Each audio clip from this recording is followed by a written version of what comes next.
Hi guys, welcome back to my channel. If you're new here, hello. My name is Fernanda, and on this channel we talk about personal finance, investing. But you might notice that today we're in a bit of a different scenery, and it's because I've been inspired by one of Will Tennyson's videos to take on a little walking challenge. So today, me and my camera shy boyfriend Harry are walking all the way up to the Worcesterhsire Beacon on the Malvern Hills from our house in Worcester.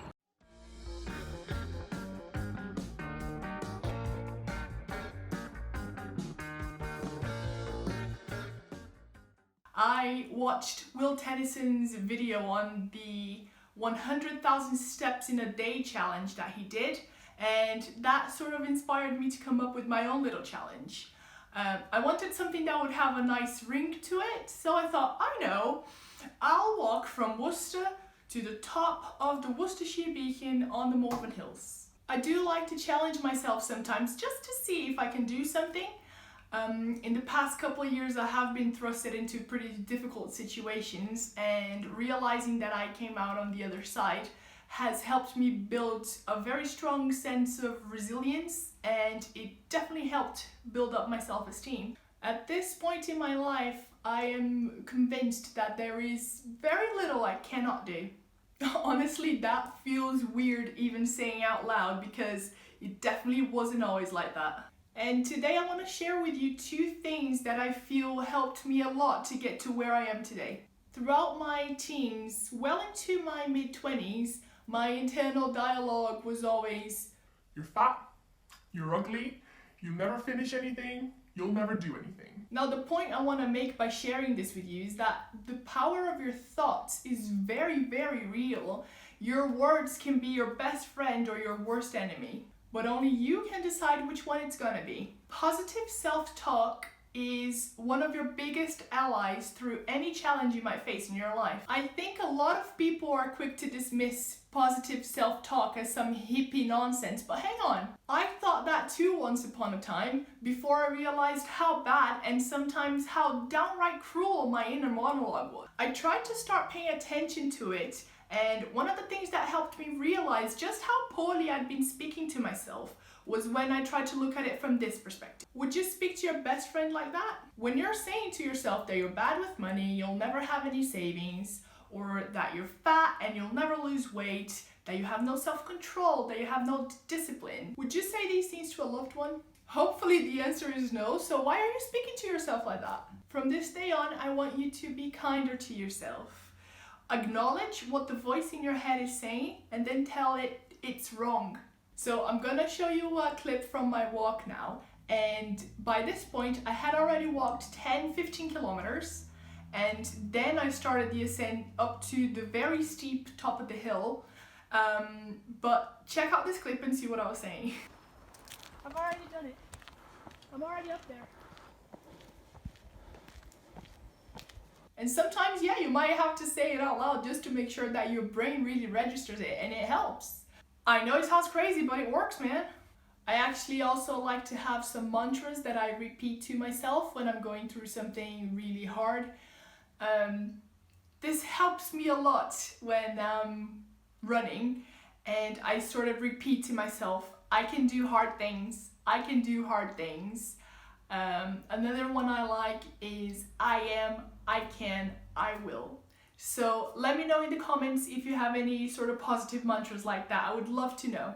Now there is one crucial thing that might speed up that change in your self-talk. I know it's really hard to think yourself into having higher self-esteem, so the thing that really helped me with it, that was very tangible for me, was physical exercise. By this point, we all know that physical activity increases the production of endorphins, which helps you relax, feel less pain, and feel more pleasure. But it also decreases your production of the stress hormone cortisol. Now imagine for just a second that you're a caveman.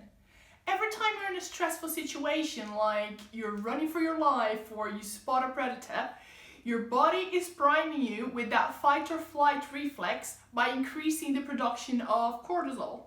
But as cavemen do, you're also going to spend a lot of your time running after your food or walking miles and miles to collect your berries. So your physical activity levels is very high.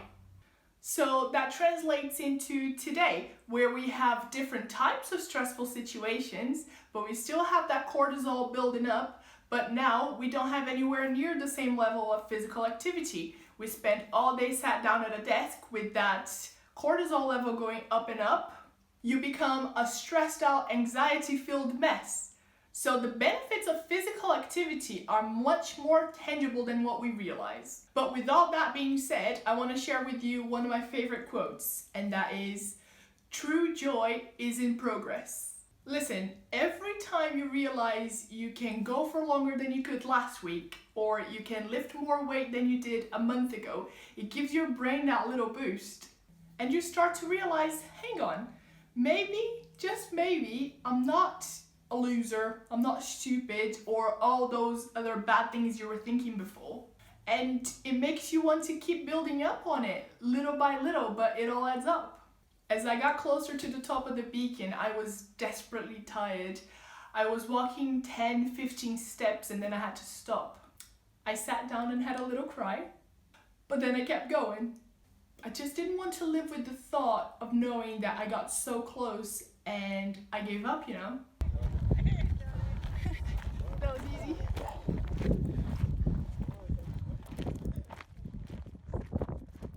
Your mental side and your physical side are both halves of a whole, of you. So taking care of one will usually mean that the other one will follow suit. You have to take personal responsibility for your physical and mental well-being.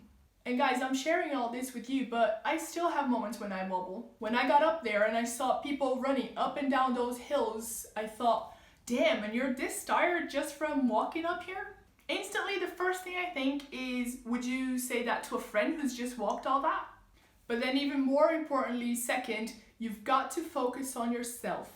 There will always be someone skinnier, someone richer, someone faster. Comparison really is the thief of joy. I can put myself down by comparing my journey to someone who is farther ahead in theirs, or I can be super happy that I did this crazy walk that I probably couldn't have done a couple of months ago. But the way you feel about most situations in your life is a choice. It's your choice, and I choose the latter.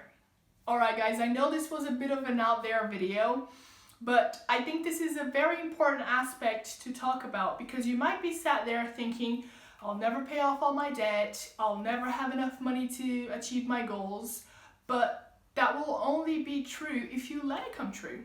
So if you found some value from this video, please give it a like. And if you'd like to see more content like this, please make sure you're subscribed to my channel.